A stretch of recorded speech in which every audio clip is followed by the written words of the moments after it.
একটা কলকাতা কর্পোরেশন করবে, এটা 1 নম্বর। 2 নম্বর হচ্ছে যতক্ষণ মার্কেটটা তৈরি না হচ্ছে ততক্ষণ পাশে একটা জায়গা আমরা দেখেছি, সেখানে টেম্পোরারি একটা মার্কেট তৈরি করা হবে, যাদের দোকান পড়েছে তারা সেখানেই দোকান চালাবে। 3 নম্বর হচ্ছে যে মার্কেটটা কর্পোরেশন তৈরি করবে সায়েন্টিফিক হবে এবং তার জন্য দোকানদারদের কোনো টাকা লাগবে না। 3 নম্বর হচ্ছে যে যাদের সবটা পুড়ে গেছে তাদের পরিবারকে চালানোর জন্য 1 লাখ টাকা করে আমরা দেবো, আর যার হাফ পড়েছে তাকে 50,000 দেবো।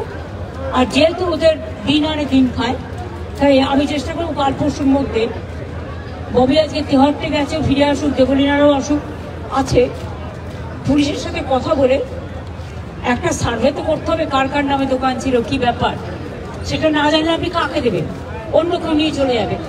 তাদের হাতে 2-3 দিনের মধ্যে আমরা 10,000 টাকা করে দিয়ে দেবো, যাতে তারা আপাতত তাদের সংসার চালাতে পারে, আর তার মধ্যে আমরা শিফটিংটা করিয়ে দেবো।